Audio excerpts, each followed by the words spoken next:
titre de cette conférence de la Société Louise Michel, La Syrie et nous. Nous l'avons emprunté au livre de Catherine Cocchio, ici présente. C'est le sous-titre de son livre « À quoi bon encore le monde ?» à propos de la Syrie et nous. Donc cette question de la Syrie et de nous, si on la pose aujourd'hui, c'est parce que d'abord il vient d'un événement important vient d'arriver, c'est-à-dire la chute de l'État totalitaire des Assad, après 14 années d'une répression sans limite, et dans le nombre et dans la cruauté. C'était un événement aussi inattendu et inespéré, en tout cas pour la plupart des observateurs. Et qu'en est-il donc de la Syrie et des Syriens aujourd'hui? Et qu'en est-il de nous et de la façon dont nous les voyons? C'est dans cet échange que nous avons, pour cet échange, nous avons invité Catherine Cocchio, qui est professeure de littérature comparée, mais écrit depuis de longues années sur les crimes de masse dans la littérature et bien d'autres sujets, mais ce qui fait qu'elle a écrit sur la Shoah, sur le Rwanda, sur l'ex-Yougoslavie et aujourd'hui sur la Syrie. Elle est également une des cofondatrices du comité Europe-Syrie. Et à ce titre, elle a publié plusieurs livres et édité plusieurs livres sur la Syrie. Et puis, une autre personne, Majd Aldik, qui se présente comme un coordinateur d'action sociale. Je lui ai demandé, mais comment je vous présente? Coordinateur d'action sociale, qui a participé à la révolution au début de la décennie précédente, qui est aujourd'hui en exil. Et c'est son témoignage et la façon dont il voit aussi le monde aujourd'hui et la Syrie aujourd'hui qui nous importe, parce que non seulement il peut témoigner du passé, mais aussi nous dire comment il voit et ce qui peut se passer aujourd'hui et ce qu'il peut et pense qu'il faut faire. Voilà. Donc je vais laisser tout de suite la parole à Catherine. Je te passe le micro.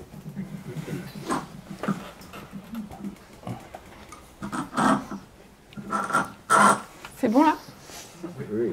Merci Philippe, merci. Je suis très contente d'être là, invitée par la Société Louise Michel. Vraiment, j'ai toujours bien aimé cette dame, l'idée de cette dame que vous connaissez mieux que moi, et la Société donc aussi sûrement.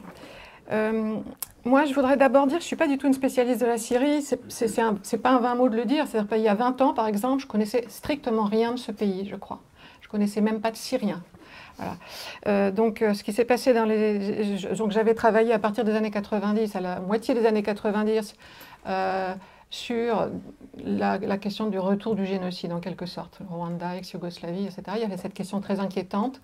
À l'époque, je m'étais mise à lire beaucoup les littératures des camps, les Primo Levi, les Paul Celan, Antelme, Chalamov.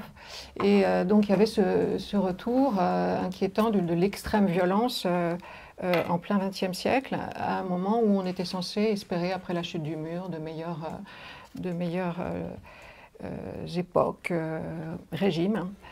Donc j'ai commencé à ce moment-là d'entamer une recherche qui a été collective, transdisciplinaire, et qu'on a placée avec Irving Wolfhard, qui était un grand spécialiste de Walter Benjamin et qui était un ami proche. On a placé sous le signe de l'ange de l'histoire de Walter Benjamin ses premiers travaux. C'est-à-dire qu'il y avait une dimension une dimension libératrice. Il y avait la question politique, ce n'était pas des études mémorielles comme elles se sont instituées aujourd'hui, qui m'intéressent mais où je ne me reconnais pas. C'était vraiment quelque chose d'autre qu'on essayait de construire, de davantage politique, et qui reposait aussi beaucoup sur un travail sur les textes littéraires, mais aussi les textes philosophiques, l'anthropologie, etc. Tout un travail qui était aussi bien sûr une dimension juridique. Il y avait la question du droit international qu'on intégrait, mais elle n'était pas l'unique à valoir. Voilà. Et donc ce travail-là, on l'a mené de manière très intensive jusqu'à la moitié des années 2000. Hein. J'ai créé une association qui s'appelait Association internationale de recherche sur les crimes contre l'humanité et les génocides, et je l'ai bouclée en 2008 parce qu'à ce moment-là, j'ai estimé que ce genre de travail, on pouvait le mener à l'université, ce qui n'était pas du tout le cas au début des années 90, quand on a commencé à travailler sur tout ça. Qu'est-ce qui s'est passé en fait en 2011, j'ai changé d'université, je me suis retrouvée à Paris 8, j'ai travaillé avec beaucoup d'étudiants non français qui venaient des mondes arabes entre autres, et je travaillais sur la question de l'utopie et la catastrophe en séminaire, avec la question de la violence historique et de la violence politique qui était là toujours. Et donc j'ai fait connaissance avec des étudiants tunisiens, égyptiens et syrien, et je me suis en fait liée d'amitié fortement avec une étudiante syrienne qui m'a littéralement initiée à cette histoire. Elle voulait à l'époque travailler sur l'humour dans les formes d'expression de la révolution syrienne. C'était 2011, c'était le début. Et puis quand elle a vu, elle s'appelle Jumana Al-Yaziri, tu la connais sûrement, Majd.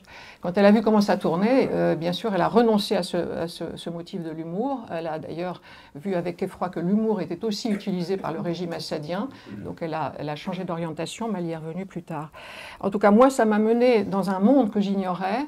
Je suis arrivée donc par la question de la révolution, c'est très important, et pas la question de la criminalité politique. Je pense qu'à ce moment-là, je voulais travailler davantage sur les mouvements sociaux, la révolution, et c'est par là que j'en suis arrivée à cette histoire. Et ce qui s'est passé aussi, c'est que donc, je me suis intéressée de très près, j'ai commencé à lire beaucoup tout ce qui s'écrivait là-dessus, se publiait là-dessus, jusqu'à 2015, hein, et j'espérais en fait, hein, j'étais très partie prenante hein, de cette révolution, j'espérais je pensais qu'elle allait l'emporter, et en 2015, l'intervention russe et les frappes massives sur Alep-Est ont évidemment complètement changé les choses. Il y a eu un tournant qui a été d'ordre vraiment littéralement catastrophique à ce moment-là. Et j'ai décidé avec d'autres, dont certains qui étaient des anciens de cette association aussi, Véronique Naum-Grapp, et beaucoup d'autres, on a créé le comité Syrie-Europe. Il s'appelait au départ Après Alep. Donc c'était vraiment sous le signe de l'effondrement, de l'écrasement d'Alep qu'on l'avait créé. On s'est réunis, hébergés par la revue Esprit, pour essayer de créer un comité de veille, de vigilance. On a publié des communiqués, on a fait un appel à l'Assemblée nationale à un moment. Tout ça n'a évidemment mené à rien, comme vous le savez. Et on a décidé, on a fait aussi un colloque en 2017 assez important, qu'on a voulu s'installer pendant plusieurs jours, presque une semaine, en fait, avec des films, avec des débats, avec des expositions. C'est là que j'ai rencontré Majd à ce moment-là, fait un petit peu plus tôt, par une amie commune qui s'appelle Nisrine Alzaré, avec qui j'organisais ce colloque de 2017. Et puis, les choses ne s'arrangeaient pas du tout, au contraire, hein, puisque la révolution pourrissait de l'intérieur avec l'intervention du salafisme et des brigades donc salafistes hein, qui finançaient de l'extérieur, avait tendance à remporter la mise à l'intérieur de la contestation, et surtout les méthodes hein, de répression contre-révolutionnaire d'Assad étaient d'une telle violence et d'une telle cruauté, littéralement illimitée, que cette révolution s'est effondrée totalement à partir de 2013, disons. Et ensuite, ce qui s'est passé, c'est qu'on n'a plus entendu parler que de la guerre contre le terrorisme, hein, puisque Daesh s'était implanté dans une partie de la Syrie, et d'une part, et d'autre part, de la crise des réfugiés. Et ces deux grands thèmes, hein, de la crise des réfugiés, qui n'était pas seulement un thème, qui était une réalité et pour cause, hein, et de la guerre contre le terrorisme, hein, menée avec la coalition internationale, ont complètement, littéralement effacé, fait disparaître hein, ce qui s'était passé au début de cette révolution, qui était un soulèvement massif, un soulèvement pacifiste, hein, où l'étincelle de départ avait été des actes de barbarie commis à l'égard d'enfants hein, qui avaient graffité les murs. Donc c'est important, ça a été l'étincelle. Hein, les enfants ont été torturés, l'un a été rendu mutilé et mort à ses parents. Ça a fait exploser véritablement hein, ce mouvement, mais qui au départ était pacifiste. Hein, donc il y a eu un écrasement très très rapide hein, d'un mouvement pacifiste très, très vite. Et ensuite il y a eu cet armement, peut-être tu reviendras dessus toi Majd. Donc, on a voulu faire un livre noir, en fait. On s'est dit, il n'y a plus que ça à faire, en fait. Et on a fait un travail de longue haleine, hein, qui a duré, en fait, 6 ans, où on a commencé à faire une sélection, puisqu'il y avait une documentation absolument surabondante, puisque c'est un mouvement qui s'est énormément autodocumenté et qui continue à le faire, sur un mode à la fois scientifique mais aussi créatif, beaucoup, culturel, énormément, puisque l'opposition, la résistance s'est poursuivie sur ce mode-là, et aussi le travail de l'archive a été aussi une manière de poursuivre l'opposition, un travail d'opposition en exil. Donc on a utilisé tout ça, on a utilisé bien sûr aussi toutes les archives des ONG, tous les rapports d'ONG, mais aussi beaucoup de témoignages qu'on a sélectionnés parmi ceux qui avaient déjà été publiés, qu'on a fait traduire pour certains, qu'on a recueillis pour d'autres. Il y a plusieurs inédits, mais il y a aussi dans ce livre noir, je vous le montre quand même, c'est un gros pavé. On a fait exprès de faire un gros pavé, bien sûr noir. Il y a aussi des analyses, je ne sais pas si c'est bien de le faire circuler parce qu'il est bourré de papier et plein de graffitis de ma main, donc je vais plutôt le garder. Voilà. Il y a donc des analyses pour essayer de faire comprendre ce qui s'était passé, non pas seulement depuis la Révolution de 2011, mais avant, avec le règne d'abord de Hafez, à partir de 1970, et ensuite de Bachar, à partir il y a de 2000. Il y a plus de documents et de témoignages sur la partie post-2011, sur la catastrophe contre-révolutionnaire proprement dite. Mais il y a aussi des témoignages aussi sur la Révolution, justement, sur certains textes qui témoignent des idéaux révolutionnaires de départ et de la manière dont ils se sont poursuivis par la suite. Donc voilà, on voulait travailler, faire valoir l'énormité de cette criminalité politique, essentiellement assadienne, bien qu'il y ait un chapitre sur ce qu'on appelle le piège djihadiste. On n'a pas évidemment évité non plus ces violences extrêmes-là. On voulait en fait essayer de contrer l'énormité, pas seulement des crimes, mais du déni de ces crimes. C'est-à-dire cet effacement, qui était une extrême violence pour tous les Syriens qu'on voyait parmi nous, parce que cette fois-ci, à partir de ce moment-là, j'ai commencé à travailler avec beaucoup de Syriens et à avoir beaucoup d'amis syriens et qui recevaient cette violence de plein fouet. Donc, pas seulement celle de savoir des gens en danger qui étaient là-bas, mais le déni quotidien, et parfois très agressif, qui s'abattait sur ces violences-là. Y compris à gauche, c'est-à-dire chez des gens qui auraient dû être partie prenante de cette révolution, qui ressemblait d'ailleurs au départ aux autres printemps arabes, mais aussi aux mouvements sociaux, le mouvement des places, c'est-à-dire des mouvements qui prenaient plutôt une horizontalité, une politique par le bas et non pas par les partis, par le haut. Mais il y a eu un revers terrible de ce point de vue-là, idéologique, qui est qu'une gauche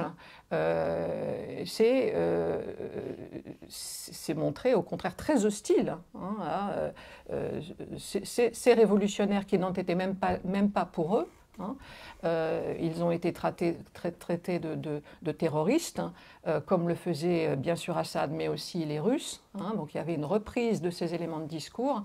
C'était la gauche dite anti-impérialiste, qui ne voit d'impérialisme qu'états-unien, et qui ne voit pas celui de l'Iran, qui ne voit pas celui de la Russie, et qui ne prend pas acte de ces impérialismes-là. Et là, il y a eu un gros enjeu, en fait, énorme et très difficile à contrer, qui existe, et qui existe toujours d'ailleurs pour les Syriens, bien sûr, mais aussi pour nous. C'est-à-dire qu'il y avait un mur de déni, de surdité et d'hostilité, parce qu'on ne voyait au fond que le terrorisme, que Daesh, il avait pris absolument toute la place. Donc on a fait ce livre noir, et moi parallèlement, comme j'avais commencé de travailler beaucoup sur divers textes de manière plus littéraire, plus philosophique, issus de cette opposition-là, j'ai voulu faire je les ai rassemblés dans un livre qui s'appelle « À quoi bon encore le monde ?» Il est là. Donc la Syrie et nous.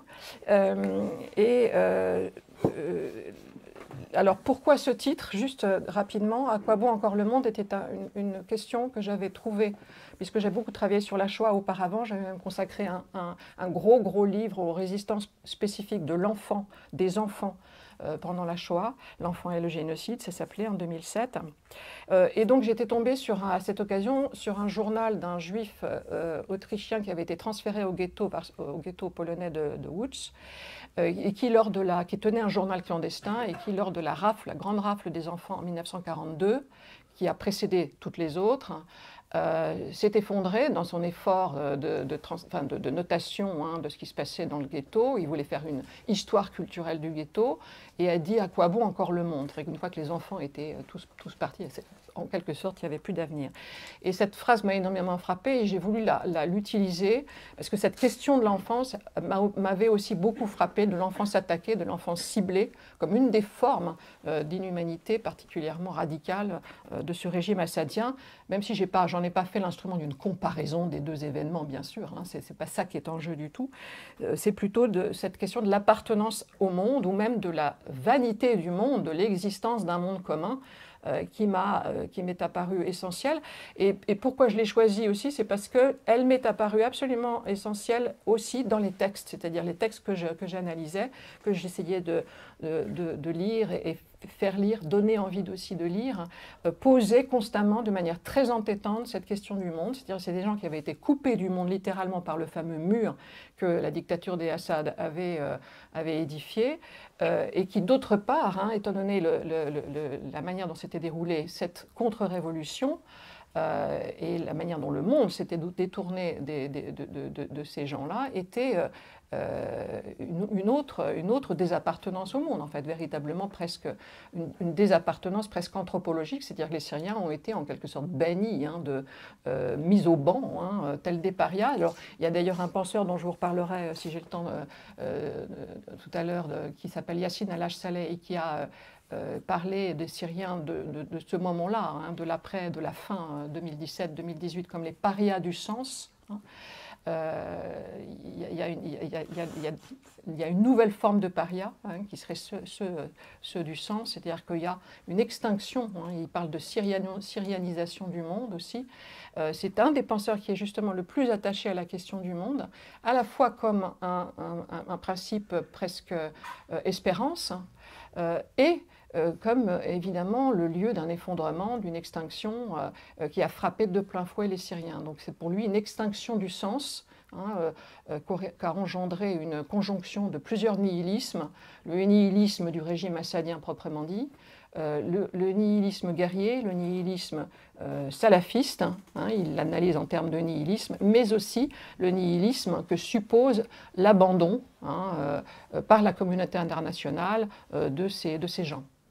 Voilà, donc j'ai essayé de regarder de près en fait ces textes. Il y a peut-être, je résume un peu ce que j'ai analysé là-dedans, c'est-à-dire il y a un témoignage d'un siège d'une femme qui se battait pour la défense des droits de l'homme et les secours humanitaires, qu'a bien connu Maj, peut-être tu en parleras, qui s'appelle Samira Al-Khalil, qui a été enlevée par une brigade islamiste à Douma en décembre 2013, mais qui avait auparavant vécu de l'intérieur le siège, qui est arrivé à une étape déjà très très cruelle, très radicale, les bombardements massifs, les attaques chimiques en août 2013, auquel Majd aussi a assisté et qu'il a documenté. Voilà, donc il y a ce journal qui continuellement en appelle au monde, à la fois sur un mode presque imprécatoire, hein, mais aussi presque aussi utopique, c'est-à-dire qu'il y a quand même une espèce ce principe espérance rejoue continuellement. On s'adresse au monde. Hein. J'ai présenté tout le journal en fait comme une sorte d'adresse au monde. Le deuxième chapitre, hein, du livre est consacré à Yassine Al-Saleh, ce penseur dont je vous parlais, qui lui est un essayiste qui a fait 16 ans de prison sous Assad. C'était aussi le cas de Samira, elle en avait fait pendant 4 ans, et ils s'étaient rencontrés puisqu'ils s'étaient rencontrés et épousés après leur libération. Ils ont participé tous les deux à la révolution de 2011. Et ils ont eu tous les deux un destin tragique. Donc Samira s'est fait enlever, elle n'a jamais réapparu. Donc Yassine est resté avec cette disparition à penser, en même temps que la défaite de la Révolution, en même temps que il avait témoigné de ses 16 années de prison dans un livre très important, et il a ensuite essayé de penser ce qui se passait dans cette Syrie révolutionnée et bouleversée par la contre-révolution. Et il continue donc alors il a consacré un livre à cette Syrie d'aujourd'hui, enfin cette Syrie d'alors, désastrée par cette extinction du sens, et il l'a appelé Lettre à Samira, puisqu'il avait continué d'écrire à sa femme disparue des lettres publiques ouvertes, où véritablement il fait la description de cette Syrie sinistrée et de ces parias du sens que sont devenus les Syriens. Parias du sens, mais il y a aussi une culture du sens, une politique du sens. Il dit que le sens est à recréer de la souffrance extrême, qu'il doit l'être. Il y a une forme de culture de l'espoir qui se présente comme une culture véritable, comme une politique en fait, c'est-à-dire que la lutte contre le désespoir est absolument politique, de même que la dignité, qui était l'autre grand principe, l'autre grande valeur avec la liberté du soulèvement de 2011, doit être aussi menée, poursuivie. Simplement liberté et dignité, donc entre forcément, étant donné la défaite politique, dans un autre registre que celui de l'action politique. Et c'est cette grande mutation des deux valeurs de liberté et dignité qu'il pense à travers cette politique de l'espoir, qui ne se refuse pas du tout désespoir. Au contraire, il y a toute une dialectique du désespoir et de l'espoir. C'est s'abandonner au désespoir qui permet aussi d'espérer. Et à partir de ce moment-là, il faut renoncer à la fois à l'espoir et au désespoir et tenir. Enfin, il y a quelque chose de très intéressant sur cette question de l'espoir comme politique véritablement et sur le sens à recréer aussi comme politique. Alors tout ça, c'est une manière pour Yassine Al-Chalet de recueillir ce qu'il appelle la révolution comme patrimoine d'expérience. Donc la révolution ne peut plus se poursuivre politiquement. Bien sûr, tout ça est totalement modifié par ce qui s'est passé le 8 décembre, vous pensez bien, et la difficulté maintenant, pour lui, il n'y a pas longtemps, il disait qu'en fait, il était dans une phase de désorientation et de recherche, parce que, évidemment, ça a supposé cet énorme effort intellectuel, une mutation donc, dans l'ordre politique, intellectuelle, épistémologique, parce qu'il y a aussi une dimension épistémologique très importante, théorie de la connaissance. Ça a supposé une énorme mutation dans ce registre-là, d'une révolution.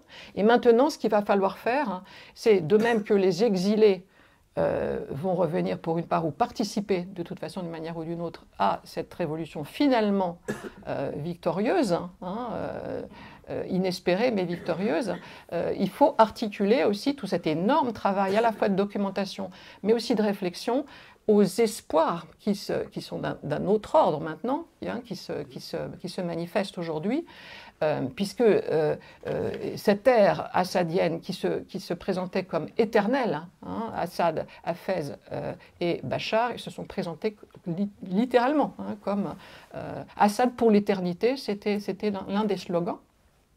Ce qui se passe aujourd'hui, c'est que cette éternité s'est effondrée. C'est désormais l'histoire qui revient dans ce pays, l'histoire avec tous ses défis, ses espoirs, ses possibles, mais aussi bien sûr ses périls. Il y a évidemment d'énormes périls d'ordre géopolitique, d'ordre évidemment qui sont liés au sinistre économique. Il y a énormément de difficultés, c'est un défi absolument monumental. Le retour des exilés fait partie, la possibilité d'un retour de cette masse énorme d'exilés alors que le pays est sinistré, alors que beaucoup de villes ont été complètement détruites, ou de quartiers de villes complètement rasés. Bon, bref, il y a aussi bien sûr la dimension de la justice qui apparaît comme nécessaire malgré l'amnistie.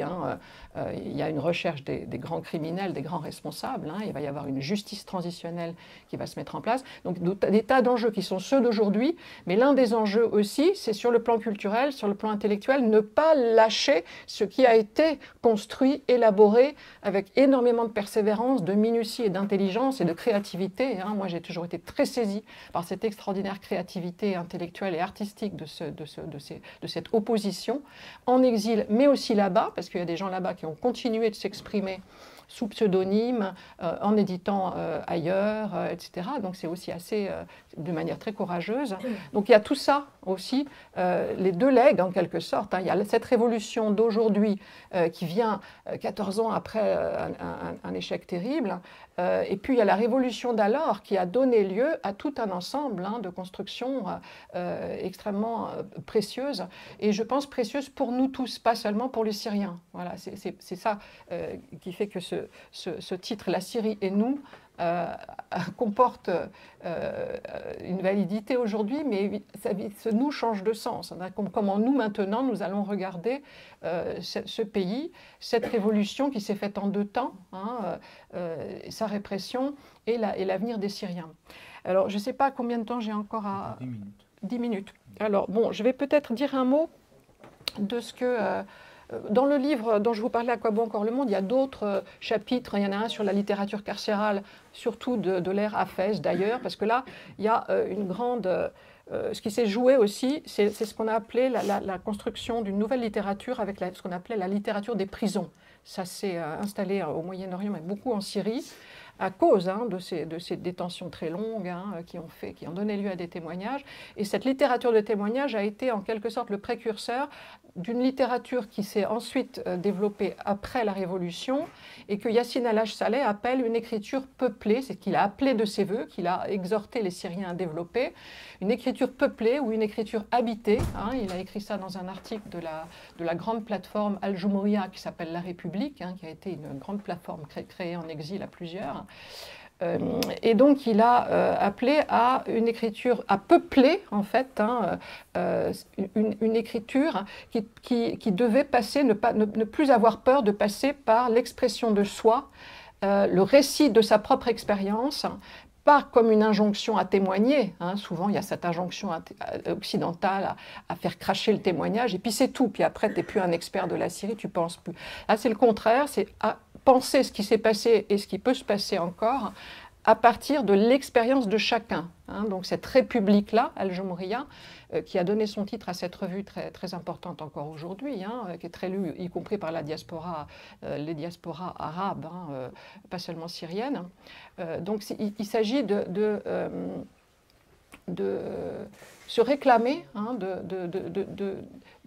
des expériences individuelles, pas par individualisme bien sûr, mais pour parvenir à faire dominer au fond le principe de réalité sur toute doctrine idéologique, etc. Revenir à la base en quelque sorte des expériences vécues par chacun et que ça passe aussi au-delà de la question des écrivains professionnels ou non professionnels. C'est un appel à une espèce de démocratisation de l'écriture, et l'appel a été entendu. Il y a beaucoup de gens qui ont envoyé des textes, qui n'avaient pas écrit jusque-là, et donc ça donne aussi sa tonalité à cette construction culturelle liée à cette opposition-là d'inspiration démocratique et laïque.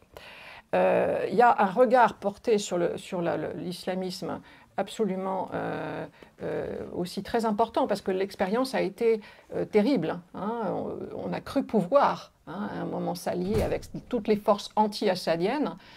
Et le revers a été tellement terrible qu'il y a eu une guerre intestine.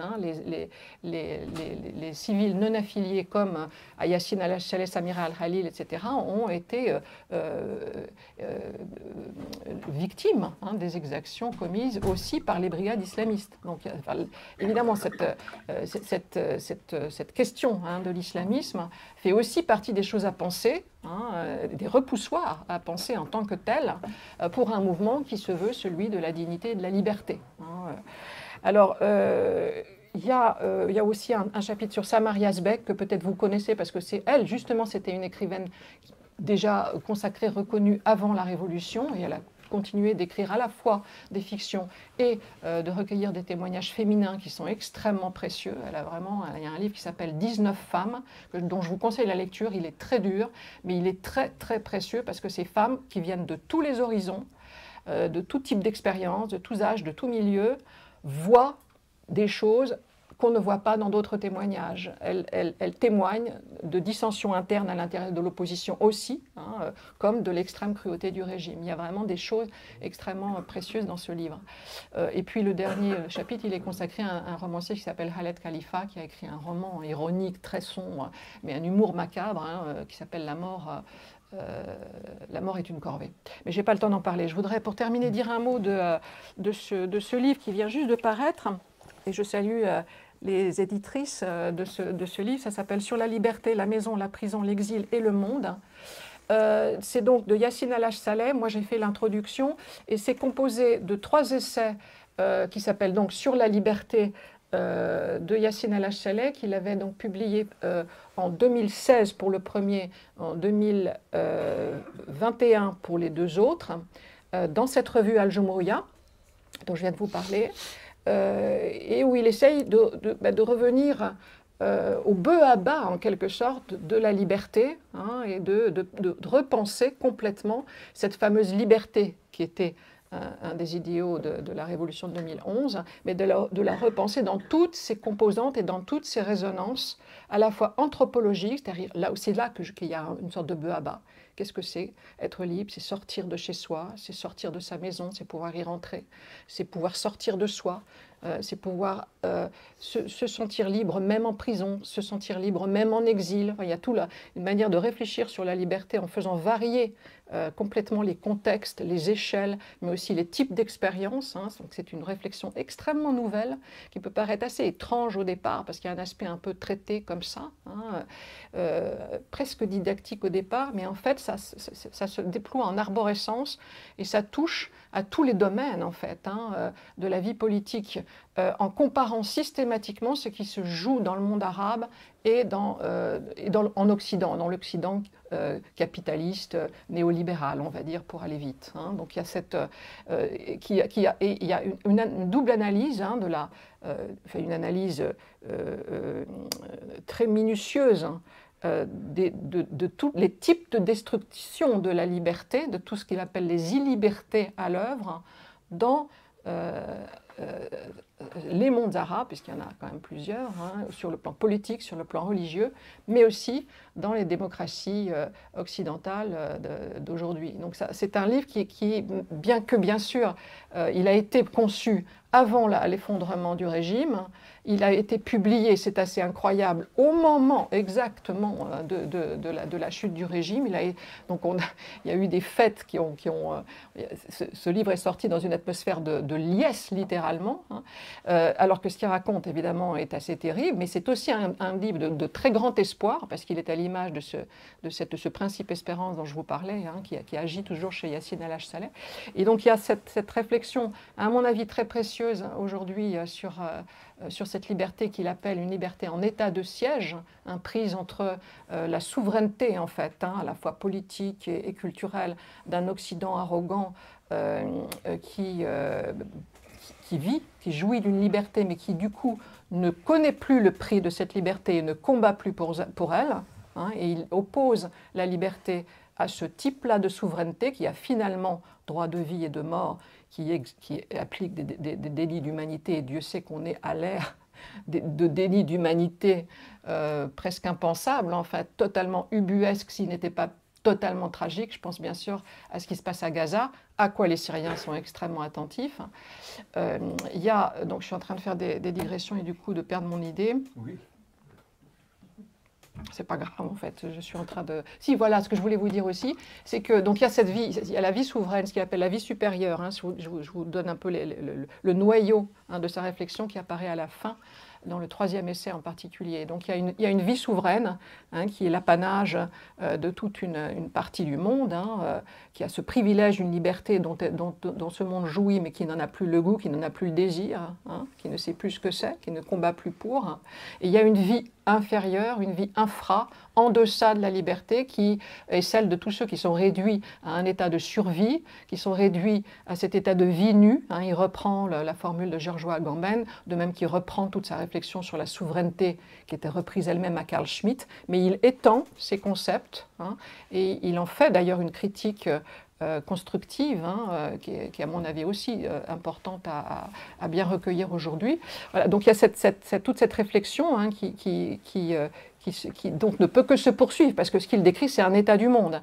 Donc le fait que la Syrie se soit libérée de ce régime assadien, c'est essentiel, mais ça ne change pas, ça change beaucoup de choses au plan géopolitique, c'est-à-dire que l'affaiblissement de l'Iran, du Hezbollah, le départ de la Russie, le départ complet, hein, cette fois-ci, de la Syrie, des Russes, change bien sûr des choses, y compris à l'échelle mondiale, pas seulement régionale, mais n'empêche que cet état du monde qu'il analyse comme ces deux vies, en fait, hein, infra et supra, hein, qui sont... et donc il dit que la liberté, c'est en fait la zone intermédiaire entre ces deux pôles, et qu'elle est prise, cette liberté, aujourd'hui, en état de siège. Hein, c'est pour cette formule que j'ai utilisée en épigraphe. La deuxième partie du livre, et je vais m'arrêter là, c'est un entretien très long que j'avais eu avec lui et Nisrine Alzareh. Hein, on lui avait posé des questions, c'était lors de l'anniversaire de 2021. Et on lui a posé par écrit, on lui a posé plein de questions, et on croyait qu'il en choisirait, comme on lui avait proposé. Il a répondu à toutes les questions, donc ça a fait 3 énormes entretiens qui ont paru dans la revue Diacritique et qu'on a décidé, et Sandra Alvarez de Toledo, l'éditrice qui est ici, qui a décidé de les rassembler pour en faire un livre, et on y a ajouté, sur sa proposition à lui, enfin on voulait y ajouter des textes non publiés en français, et il a proposé cette séquence, hein, ces 3 essais sur la liberté qui forment un tout, et que je vous propose, voilà, de lire, parce que je pense que ça va vous intéresser énormément. Voilà, j'ai été un peu longue peut-être. Non, pas du tout. C'était juste le temps prévu. Je suis vraiment très ravie que Majd soit là pour vous parler aujourd'hui, parce qu'il va être au cœur d'une forme de liberté que sont les comités locaux dont je n'ai pas eu le temps de vous parler. Mais tu vas parler d'Omar Aziz? À parler de toi. Ouais. Hein 40 décibels. Vas-y. Bonsoir à toutes, bonsoir à tous. Vous m'entendez bien? Un peu plus fort? Oui. Moi, je vais commencer d'abord de me présenter. Je m'appelle Majd Dadik, je viens d'une région qui s'appelle la Ghouta orientale, c'est à l'est de Damas. J'ai grandi, c'était une zone agricole, comme beaucoup ou des milliers de Syriens, dans un contexte, on peut dire, dans un parcours très classique. C'est un jeune qui doit travailler pendant l'été pour financer ses études, aller à l'école, et s'ils arrivent à réussir, il peut rentrer à l'université et échapper, ou surtout aussi de pousser un peu le système de service militaire obligatoire quelques années. Voilà, je vais commencer aussi d'abord sur la période début de la Révolution. En fait, pour nous, c'était un grand changement. Au début, je peux faire juste cette ligne en fait, qui était très marquante en fait, dans ma vie perso. Avant, j'étais quelqu'un, par exemple, qui a réfléchi juste à continuer à réussir dans sa vie, dans le sens d'arriver, je sais pas, à rentrer à l'université. C'était ça l'objectif, en fait. Rentrer à l'université, c'était pour 2 principes. Le premier principe, c'était pour ne pas aller au service militaire obligatoire, parce que c'était un cauchemar pour un jeune qui pour le Syrien, en fait, de manière générale, de passer 3 ans dans le service militaire obligatoire est sorti, en parenthèse, très cassé par des tortures psychologiques et physiques dans un système de corruption, on ne peut pas l'imaginer.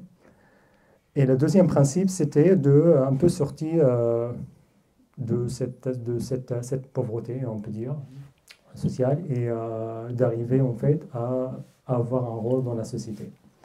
Ça, c'était juste avant la Révolution. Au début de la Révolution, il y a eu un grand changement, en fait, je ne sais pas, au niveau psychologique. On peut dire que c'était la première fois où j'ai commencé à sentir, personnellement, que la solution, ce n'est pas une solution individuelle, c'est une solution collective. Donc, on a commencé à réfléchir, en fait, sur cette question qu'on peut peut-être servir et avoir un rôle dans la société, en dehors peut-être de notre classe sociale, en dehors aussi de notre, je sais pas, de notre réseau peut-être. Donc, ce qui compte là, c'est le courage et de travailler pour cet espoir. Pour un pays avec un bel avenir, pour nous et pour les autres. Et là où ça commence, au fait, le parcours dans la Révolution. En commençant d'abord par des manifestations, puis un travail pour aider les blessés, parce que juste au début, en fait, de la Révolution, il y a des interventions militaires par l'armée syrienne pour torturer, en fait, pas que les manifestants, mais c'était une torture massive, en fait. Des invasions militaires dans des villes entières pour écraser la révolution. Donc on s'est retrouvé dans un contexte que c'est entre un peu la vie et la mort, en fait. Et dans ce cas-là, aussi, il n'y a pas eu mieux que continuer et aller jusqu'au bout. En 2013, il y a eu le siège dans cette région. Pas seulement cette région, il y a 8 régions qui ont été assiégées par le régime syrien. Un siège, c'est une ville qui il n'y a aucun service de l'État. Parce qu'en Syrie, c'est un État central, donc le service qui était fourni aux populations était un peu en lien avec la loyauté. Donc, c'est une ville sans service, entourée par des checkpoints, par des militaires. Et à l'intérieur, il y a des centaines de milliers de personnes, entre les enfants, des femmes, des familles, qui vivent sans avoir des moyens, en fait, qui vivent aussi sur le bombardement. Donc, si je prends l'exemple de l'Est de Damas, en fait, en 2013, il y a eu 850 000 personnes assiégées, sans aucun service. Et nous, on s'est retrouvés dans ce contexte que, au moyen, j'aime pas beaucoup donner les chiffres, mais au moyen, c'est 250 blessés par jour. C'est un jour normal, en parenthèse, en dehors des jours où il y a eu les grands massacres, notamment l'attaque chimique en août 2013.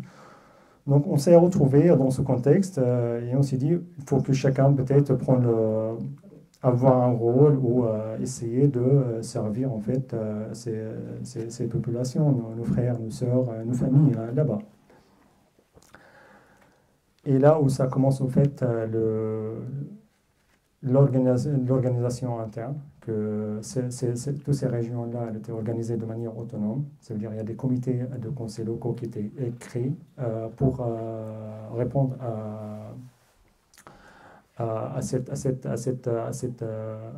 l'absence de l'État. Je peux donner juste par exemple, quelques idées. C'est quoi un conseil local? Un conseil local, en fait, c'était comme la municipalité ici.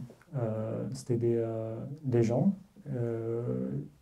qui ont commencé d'être spécialisés dans différents domaines, par exemple, le domaine de service, les secours, l'aide médicale, pour les droits de femmes, pour l'éducation. Donc il y a eu plusieurs bureaux et le conseil local était composé par des bureaux très techniques. C'était aussi un moyen aussi pour résister, pour gérer ce contexte, mais on est resté toujours dans un contexte d'urgence, en fait. Ça veut dire que toujours, il y a eu des besoins, il y a des bombardements, donc il faut répondre à l'urgence. Et on est resté dans ce domaine, dans ce contexte-là. Il y a eu des projets, des initiatives pour faire des élections, par exemple. Et il y a eu beaucoup de participations de la part des populations pour participer. C'était la première fois, en fait, que les gens aussi, les Syriens, participent aussi à sélectionner, par exemple, leur maire, leurs élus. Et ça, c'était très important, en fait, de voir ça dans un contexte très particulier. Parce qu'il n'y a pas eu juste l'idée, en fait, qu'on va servir, par exemple, on va aider aussi la population, on va travailler aussi pour notre région, mais il y a cette idée aussi de garder toujours en tête qu'il faut toujours inventer un système meilleur, en fait, de celle qu'on a vécue. Moi, personnellement, j'ai pris, vu que j'ai travaillé pendant quelques années auprès des enfants irakiens, donc je me suis dit que c'est une expérience sur laquelle peut-être je peux capitaliser et je vais commencer à travailler auprès des enfants syriens. Donc il n'y a pas d'éducation, il n'y a pas d'école. On va commencer à créer des centres pour donner peut-être quelques infos aux enfants, quelques activités et essayer de le faire sortir de ce contexte terrible. Et là où il y a eu le premier centre, c'était à Misraba, dans un ville, qui accueille 200 enfants par jour. Donc les familles étaient super contentes en fait, le fait d'avoir un espace en fait, pour les enfants. Et pour avoir un espace, nous on a évité aussi d'inviter les enfants à l'école en fait, parce qu'à l'école c'était des écoles ciblées. Tous les centres vitaux, les hôpitaux, les écoles étaient ciblés. Donc on a essayé de trouver comme un système pour réduire un peu le risque, ça veut dire de travailler de fragmenter l'école, de travailler toujours souterrain. Il faut aussi que la porte aussi de l'école ou de centre, en fait, qu'elle ne soit pas en face des bombardements. Ça veut dire le bombardement qui vient des montagnes. On a commencé à étudier même aussi géographiquement en fait, cette région aussi pour un peu réduire les risques. Comme le système médical en fait, qui n'était pas centralisé dans un centre central pour cette région, il était plutôt divisé dans 33 points de soins pour essayer de réduire le risque. Donc, il y a beaucoup de travail qui était mené avec les enfants. Au début, par exemple, c'était... moi, je pensais qu'on va travailler que pour 3 mois ou 4 mois, en espérant d'aller vers une solution, vers un état plus moderne, où il y aura peut-être forcément après une transition politique, où il y aura des solutions. Et on s'est retrouvé en fait, finalement, à travailler des années et des années jusqu'en 2019.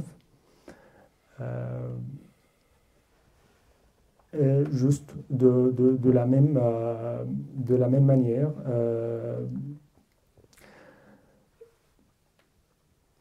Toujours en ajoutant aussi des autres programmes, des autres activités, des autres projets en fait, surtout par exemple travailler avec leurs mamans, leurs enfants, les parents. Ça, c'était le travail un peu humanitaire. Et à côté, il y a eu aussi, dans le même jour, après ce travail, on travaille pour documenter les crimes. Donc, à la fin de chaque journée, il faut documenter les crimes qui ont lieu dans la région. Tous les activistes, de près ou de loin, ils participent par leurs photos, leur téléphone, en fait, leurs témoignages. Ils participent de près et de loin aussi pour documenter tous ces crimes-là. Il y a eu les crimes de l'attaque chimique, c'était le plus grand en fait, mais pas que en fait, mais quotidiennement il y a eu des crimes en fait. D'abord en commençant déjà par le siège et les bombardements quotidiens et en passant par les grands massacres, notamment le massacre chimique par exemple, qui pendant une demi-heure on a perdu 1500 personnes en fait. Donc en majorité c'est des enfants et des femmes. Et pas que ça, en fait, c'est des humains. Moi, je me rappelle aussi, il y a un journaliste qui m'a posé une question, après juste l'attaque. Il m'a dit qu'il y a des sources qui parlent sur 800 personnes victimes. Et même, j'aime pas beaucoup le mot victime parce que je pense que si on part sur des mots victime, comme si on cache un peu la crime après d'une manière ou l'autre, de manière indirecte. Donc, elle m'a posé la question, elle m'a dit, est-ce que c'est 800 ou 1000? Moi, j'étais étonné par cette question, en fait, le fait de toujours parler sur le chiffre. Je me dis, même si 3 enfants, même si un enfant, par exemple, c'est pas une question de chiffre après. Donc,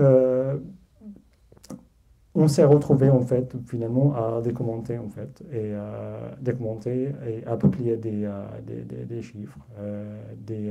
Mais derrière les chiffres, il y a des vies, il y a des gens et il y a des espoirs en fait. Il y a des gens qui ont décidé de rester sur place pas parce que aussi par un manque de choix en fait, aussi parce que pour lutter en fait, pour continuer, pour qu'on arrive à ce jour-là.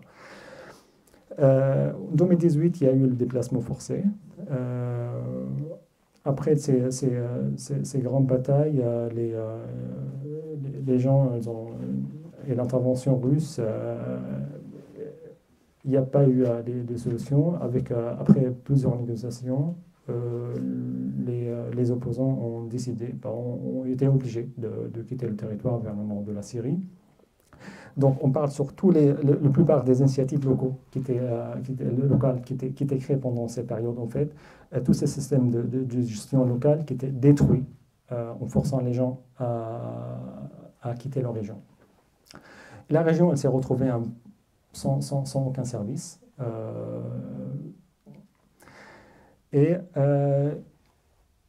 les Syriens, les opposants, ceux qui ont porté toutes ces initiatives, ont été obligés de quitter le territoire, soit d'installer dans le nord de la Syrie ou d'aller vers les pays frontaliers, par exemple comme la Turquie ou le Liban, ou plus en Turquie, ou demander l'exil en Europe.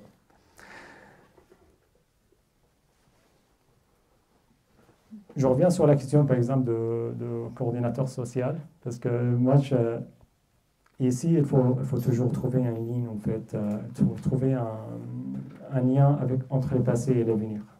Donc,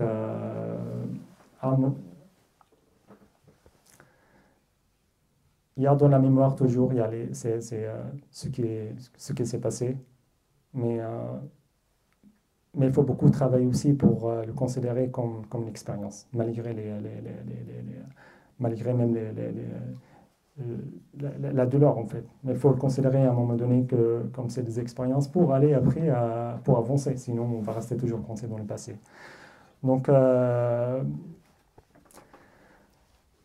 parfois on lutte aussi en faisant ici des plaidoyers, en parlant sur le contexte, mais aussi parfois aussi en travaillant, en reprenant les études peut-être.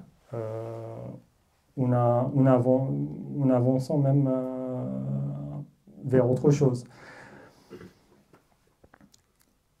Il y a eu beaucoup après tous ces défaites, en fait, c'est vrai qu'il y a eu des espoirs, en fait, des espoirs et des échecs en même temps. Jusqu'au jour le 8 décembre. Le 8 décembre, où on n'a jamais imaginé que le régime va tomber de manière très dramatique, en fait, à ce niveau-là. Parce que ça, c'était inimaginable, par exemple, dans la tête. Je sais pas, je pense que la majorité des Syriens n'ont pas imaginé que le régime va tomber d'un coup comme ça, parce que nous, on a vécu, on sait, par exemple, ça veut dire quoi qu'une intervention russe avec des centaines de milliers des soldats iraniens sur le terrain, qui contrôlent la plupart du territoire. En fait, on n'a jamais pensé que ça peut être si vite à ce niveau-là. Aujourd'hui, le régime, il a tombé. Il y a un vrai travail, il y a un espace pour tout le monde. On essaye actuellement de travailler, en fait, de communiquer sur cette idée, et ça peut être aussi l'occasion aussi d'en parler un peu sur cette idée. Tous les gens qui ont joué un rôle en fait majeur, de près ou de loin, il faut capitaliser sur leur expérience. Moi, je prends aussi, je vais juste prendre aussi une phrase qui était parlé par Catherine, en fait, sur le fait d'articuler en fait ce travail aux espoirs. Et ça, c'est très important, en fait, que les gens qui ont fondé le système de gestion locale, c'est très précieux pour nous parce que ça nous fait sortir d'un État central, en fait. Ça, c'est la première chose. Il ne faut pas qu'on tombe aussi dans un régime central autoritaire. Ça renforce l'implication des personnes, en fait, des gens aussi, surtout aussi les gens qui ont déjà participé de près et de loin. Pour tous les citoyens, c'est de leur droit, en fait, de participer à la décision politique. Donc, on essaye, en fait, de créer comme un réseau d'acteurs locaux. C'est ouvert à tous les gens en fait, qui veulent participer. L'idée, en fait, qu'aujourd'hui, il parle beaucoup aussi sur un peu la transition politique, sur la constitution, sur l'élection de président. Ça, OK, mais parallèlement aussi, il y a un vrai travail, c'est avec tous les... à l'échelle locale, parce qu'à l'échelle locale, c'est très important, en fait. Le fait de... toutes les régions, il ne faut pas oublier 14 années en fait, de guerre massive avec des sanctions internationales, avec un régime qui est parti avec le trésor syrien, avec ce qui reste en fait, à peu près 13 milliards syriens, il est parti avec pour installer en Russie. Donc la Syrie, on peut dire maintenant, elle est à plat. Il faut capitaliser sur toutes les expériences. Donc, on essaye un peu. Maintenant, il y a beaucoup d'initiatives en fait pour redynamiser et recréer aussi les conseils locaux. Je prends juste l'exemple par exemple dans la région, par exemple de la Ghouta. C'est juste pour donner quelques idées en fait. Il y a des conseils locaux qui se créent actuellement pour organiser d'abord aussi la vie quotidienne des personnes en fait en termes d'éducation, santé. Implication politique, pour aussi participer aussi à redocumenter en fait, et documenter tous les crimes qui étaient commis aussi toutes ces années-là. Ça c'est il y a eu un vrai travail et je pense aussi qu'il ne faut pas qu'il soit juste un travail à l'échelle d'une région, il faut qu'il soit aussi un travail à l'échelle nationale aussi que les gens aussi rentrent dans une logique de construction. Ça, c'est très important, en fait. Moi, on m'a posé, par exemple, la question que sur le retour des réfugiés. OK, c'est très bien. Oui, mais dans quel contexte? Comment? Est-ce que pour rentrer, il faut rentrer pour dormir ou il faut rentrer pour construire? Ça, c'est très important, en fait, de répondre à ces questions. Et aussi, ce n'est pas une question de noir ou blanc. C'est une question très intime, personnelle à chacun. Elle est liée à ses propres espoirs, ses propres blessures, peut-être. Peut-être c'est pas la temporalité maintenant, peut-être demain. Pour moi, ça sera aujourd'hui, avant demain, mais peut-être pour quelqu'un d'autre, ça sera peut-être dans un mois. Ça, il n'y a aucun souci. Mais l'idée, en fait, juste comment, par exemple, essayer de lever les barrières, par exemple, pour que les Syriens puissent participer. Il ne faut pas oublier que maintenant, avec la tragédie syrienne, pendant toutes ces années, la plupart des Syriens ont le statut de l'asile. Donc, il y a un vrai empêchement juridique qu'ils ne peuvent pas retourner chez eux pour participer. Et surtout maintenant, c'est très important parce que et là où la Syrie il a besoin des Syriens, surtout de nous, on peut dire, on a de la chance peut-être d'être peut-être vivant jusqu'à aujourd'hui, comparé avec plusieurs expériences, rencontrer beaucoup de monde. Je pense que ça, c'est une richesse, ça sera pour la Syrie et pour le monde après. Et c'est très important maintenant d'ouvrir en fait cette porte en fait pour que les Syriens en fait puissent accéder par exemple à leur propre pays et surtout aussi à leur propre retravail en fait sur un avenir meilleur. Pas dans un logique des initiatives juste locaux en fait, mais dans un contexte maintenant qu'il faut reconstruire un État. Et ça, c'est très important, le fait de laisser cette possibilité aux Syriens à participer, surtout maintenant, c'est très important. On voit qu'il y a pas mal d'amis en fait ici qui ne peuvent pas peut-être rentrer actuellement, malgré qu'ils ont des projets ou des idées en fait, et qui veulent aussi mettre en place. Donc l'idée d'essayer maintenant dans ce contexte actuel, d'essayer de créer comme un réseau d'acteurs locaux, c'était pour en fait plusieurs objectifs. D'abord, c'est un objectif autour de la solidarité entre les villes et les régions, parce que maintenant les gens ils ont commencé de rentrer, ils commencent à rentrer chez eux, ce qu'ils peuvent après, ce qu'ils veulent. Ils commencent à rentrer chez eux, mais c'est bien aussi d'essayer de retisser le lien en fait, entre les villes pour échanger, parce qu'il y a des villes, elles n'ont pas les mêmes capacités, pas les mêmes moyens.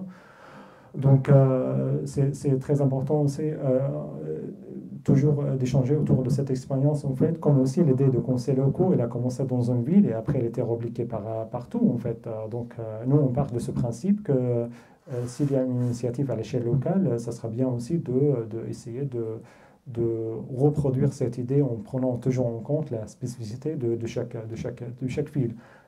On a eu plusieurs débats, en fait, avec les Syriens, avec les membres de conseils locaux. Il y a plusieurs idées en fait de refonder, de retravailler en fait les conseils locaux à nouveau.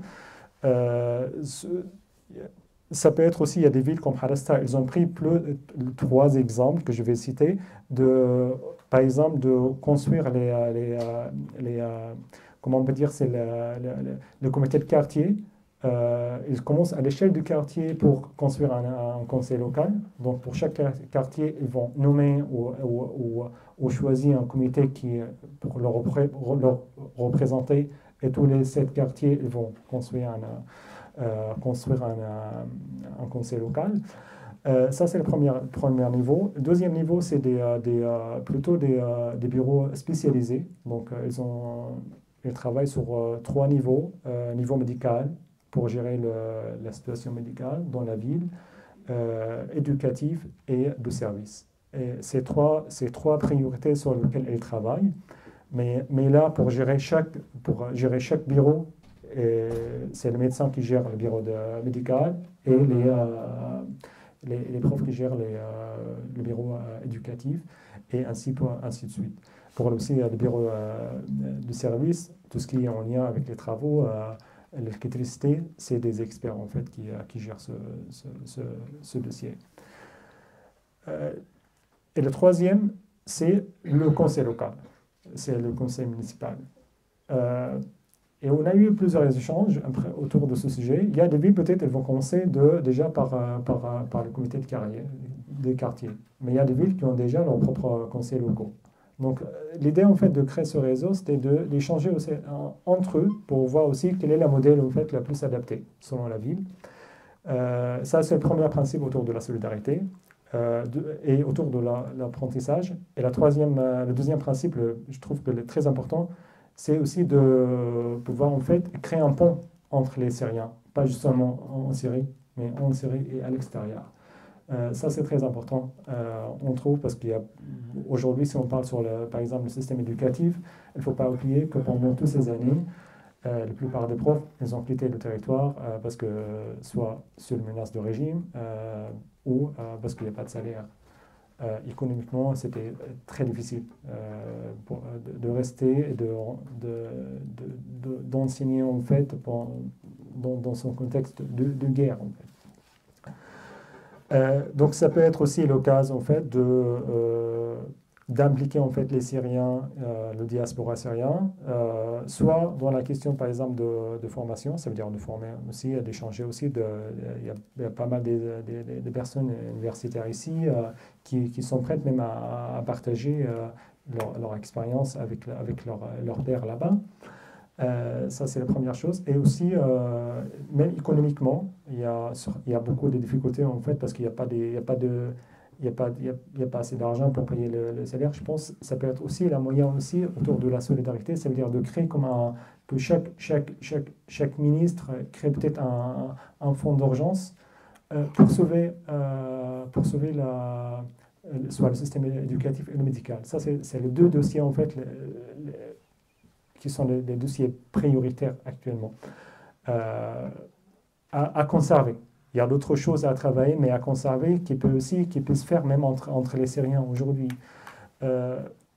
on essaye un peu, je ne sais pas, de réfléchir, de réfléchir avec tout le monde en fait. Et j'espère qu'on aura l'occasion aussi d'échanger aussi autour de ce sujet avec vous pour essayer un peu de trouver des solutions. Et surtout aussi de ressembler l'identité syrienne. Ça, c'est très important, et de travailler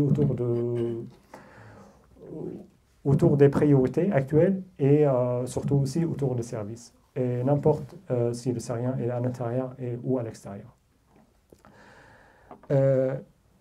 C'est quelque chose en cours de réflexion avec les gens là-bas. Mais il y a beaucoup de gens qui sont motivés pour travailler. Mais je pense ce qu'il faut peut-être qu'on puisse aussi travailler sur cette coordination à l'intérieur, entre villes, et après à l'intérieur et à l'extérieur. Essayer de réduire cet écart peut-être géographique et travailler pour un objectif. Avant, peut-être c'était un travail dans un contexte d'urgence, où chaque asso peut-être il travaille, où il gère des écoles, où il gère des centres. Maintenant, mais je pense qu'il faut penser à cette question, mais dans une logique différente. C'est-à-dire qu'il faut travailler dans une logique un peu de paix. Ça, c'est très important. Peut-être qu'on n'est pas habitué, donc il faut qu'on s'habitue, en fait. Et dans un contexte plus global. Ça veut dire que il faut participer aussi à créer un État de nouveau. Ça, c'est très important. Et moi, j'encourage tout le monde, franchement, qui ont des idées, en fait, mais de participer, parce que c'est l'occasion aujourd'hui. Il faut travailler, il y a beaucoup de besoins, il y a beaucoup d'espace, il y a beaucoup de liberté. On sait que peut-être la liberté, elle est fragile actuellement, mais il faut le protéger. On va le conserver. Et le service aujourd'hui, c'est la politique. Et c'est une priorité, et c'est de droit pour les gens là-bas. Donc on espère que ça peut peut-être aider peut-être à mener ce débat entre les acteurs locaux, et aussi avec nos amis qui ont des expériences très précieuses. Donc, et aussi surtout aussi enlever toutes ces barrières juridiques qui empêchent maintenant beaucoup de Syriens de rentrer chez eux et de participer sur place, en fait, sur cette construction. Avant de passer au débat, je voudrais juste vous dire, quand même de façon insistante, qu'il faut lire le livre de Majd, qu'il est peuplé de plein de personnages, de plein de personnes, de héros anonymes, et il y a aussi beaucoup d'absents. Et c'est aussi, la voix de Majd, c'est aussi la voix pour les absents, ceux qui manquent aujourd'hui. Et c'est quelque chose de très vivant, et la question aussi qui se pose, et qui me semble très importante et très originale par rapport à beaucoup de témoignages, c'est la façon dont la question de l'enfance se pose dans cette révolution. Le travail qu'il a fait avec les centres, il l'avait nommé « source de vie ». C'est tout un programme. Et quant au livre de Catherine qu'elle a elle-même présenté, mais aussi je recommande, et je pense qu'il y a l'éditrice est là, je pense, et j'espère qu'il y a quelques livres que vous pourrez acheter après la conférence. Et celui-là est vraiment un livre très fort. Je pense que c'est de la hauteur, enfin, à mon sens, c'est du niveau de quelque chose qu'on a pu lire il y a très très longtemps par un auteur qui s'appelait David Rousset sur le système concentrationnaire. Il nous apprend quelque chose sur ce qui s'est passé en Syrie et ce qu'il appelle la syrianisation du monde. Et là, vraiment, ça nous concerne, d'autant que la rencontre de Yacine avec l'Allemagne, où il est réfugié aujourd'hui, c'est aussi une rencontre avec Hannah Arendt, et que justement, Hannah Arendt, elle avait dit que la façon dont on traitait les parias dans le monde nous avertirait sur la façon dont nous serions traités. Et que c'est bien là toute la question qui se pose aujourd'hui pour la solidarité et pour cet échange. Ceux qui veulent poser des questions, intervenir ou quoi que ce soit. Alors, comment ça marche à ton avis ça? Est-ce que je peux juste ajouter quelque chose à ce qu'a dit Majda? Merci. On m'entend là, c'est bon? Oui. Je voudrais juste, en effet, moi aussi insister sur l'importance du livre de Maj. C'est un témoignage très précieux et même assez exceptionnel. Pour moi, c'est un des livres qui ont le plus compté au tout début de mes lectures là-dessus, parce que tout est vécu de l'intérieur. C'est-à-dire qu'on voit tout ce qu'on connaît de cette histoire, ce que ça a pu représenter au jour le jour, dans le quotidien de ces gens de tous âges, et comment ils se sont ligués contre, là aussi, le désespoir, et pas seulement pour la survie. C'est un livre vraiment très important. Je voudrais aussi rappeler ce qu'il a dit. C'est quand même un comble que la première expérience démocratique en Syrie, en fait, depuis les premières élections, en fait, depuis 60 ans, se soit déroulée sous les bombes, dans ces enclaves insurgées, dans des conditions absolument inouïes. Ils ont réussi à mettre en place véritablement un dispositif de démocratie directe avec, c'est vraiment dans la pure tradition conseilliste.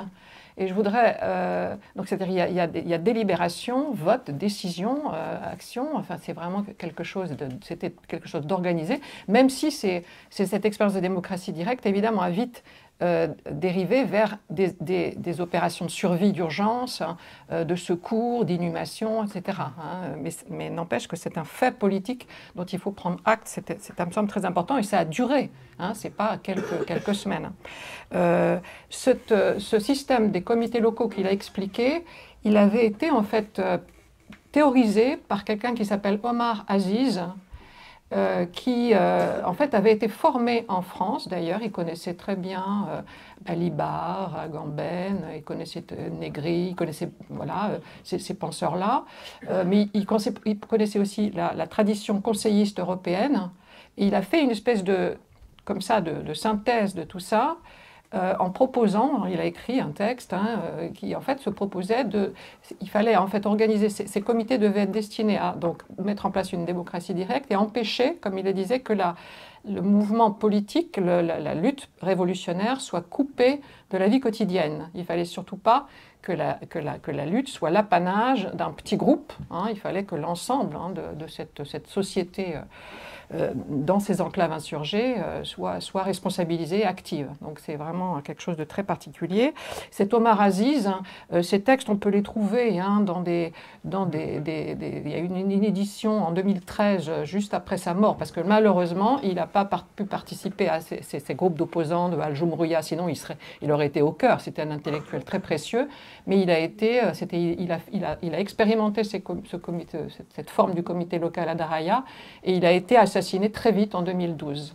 Donc qu'est-ce que je voulais dire d'autre?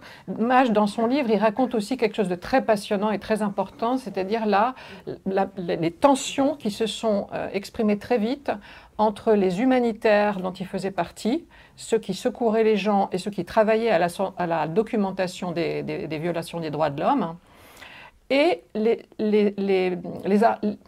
soldats, les militaires. Les militaires, ceux-là même qui travaillaient, qui étaient dans l'opposition, l'armée syrienne libre, et puis ensuite brigades islamistes qui ont, y compris en particulier Jaïch al-Islam, l'armée de l'islam, qui a pris, s'est mis à dominer certains quartiers, en tout cas, de la ville de Douma. Donc ces tensions-là, elles sont très intéressantes à comprendre de près. Il raconte ça. Tu peux peut-être en parler d'ailleurs. Je pense que c'est important que tu parles de ça. Après, en fait... Je voulais aussi te demander, simplement, je termine là, est-ce que ces expériences qui sont aujourd'hui en marche, en réactualisation, elles sont autorisées officiellement par le gouvernement ou elles se font comme ça, comme les comités locaux l'ont fait pendant la Révolution? Est-ce que tu peux expliquer ça? Ok, et juste pour préciser, quand j'ai parlé sur les comités locaux, en fait, en total, c'était 43 villes et villages, donc 43 conseils locaux qui étaient créés dans un contexte de guerre et d'urgence. Actuellement, il y a des retours en fait à cette idée. Elle n'est pas encore très claire parce que jusqu'à aujourd'hui, la question qui se pose en fait sur la constitution, et sur la justice transitionnelle, quelle modalité, par exemple la question de gestion locale n'était pas posée jusqu'à aujourd'hui. Mais ce qu'on a constaté, la plupart des régions en fait, ils sont autorisés. Après, il n'y a pas d'interdiction en fait d'exercer par exemple ou de créer des initiatives parce que vu le besoin et les banlieues et les villes qui sont abandonnées presque complètement. Donc moi ce que je constate qu'il y a un espace pour tout le monde. Il y a une vraie chance maintenant, je pense, pour travailler. Je pense qu'il faut qu'on pense aussi dans une logique d'acteur, en fait, moi je sais, après, je ne sais pas, pas dans une logique d'observateur, mais il faut se sentir concerné et défendre notre rôle, en fait. Ça, c'est très important parce que il faut avoir le rôle de tout le monde. Il faut que chacun, en fait, je pense que c'est la partie pour qu'on puisse aussi aller vers un avenir meilleur. Il n'est pas interdit, mais je pense que la Syrie ne va pas retourner à un régime central. Déjà par la réalité, en fait. Parce que par la réalité, la Syrie, il y a plusieurs régions, et dans chaque région, il y a une spécificité, en fait. Donc, et plutôt, on parle sur autogestion, peut-être pas, mais c'est sous quelle modalité? Est-ce que c'est un modèle fédéral ou décentralisé? Ça, on ne sait pas encore sur quelle modalité. Mais ce qu'on voit en fait avec la communication qu'on a avec, je sais pas, avec dans plusieurs villes, ils travaillent dans différents domaines. Il y a ces possibilités. Mais la question qui se pose maintenant, il y a des villes où il y a des municipalités. Ça, c'est une vraie question. Parce que le conseil local, l'idée, en fait, avant, c'était un débat, en fait. Est-ce que le régime, il a un conseil municipal, nommé par le responsable. L'idée du conseil local, c'était un peu, je ne sais pas, de travailler un peu sur la démocratie directe. Ça veut dire que les gens participent à choisir leurs élus. Et ça, ce n'était pas le cas avant. Et là, il ne faut pas oublier qu'avec la chute du régime, le régime il est parti, mais aussi il a laissé derrière des municipalités. Donc, quel est le rôle des municipalités dans ce contexte et quel est le rôle des conseils locaux qui veulent travailler? Est-ce qu'il y aura peut-être, maintenant, si je prends un exemple, par exemple, de Ouman, c'est une ville dans la Ghouta, c'est la ville la plus grande. Donc, ils ont décidé d'avoir un modèle hybride. Ça veut dire que les gens qui n'ont pas commis des crimes de guerre ou qui ne sont pas corrompus, donc ils vont rester dans la municipalité. Et il y a déjà des conseils locaux qui sont rentrés après la chute du régime, les opposants. Ils vont intégrer cette municipalité. Donc, je pense que après ça. Je pense que ça peut être aussi intéressant aussi de réfléchir à cette question parce que il n'y a pas que la question, par exemple, des Syriens à l'intérieur et à l'extérieur de la Syrie. Il y a la question des Syriens à l'intérieur qui ont resté sous l'autorité du régime, par exemple, ou sous le contrôle du régime pendant toutes ces années, et les Syriens qui ont été obligés à quitter la région, par exemple, la région, et qui sont partis soit vers l'Europe ou vers le nord de la Syrie ou vers la Turquie.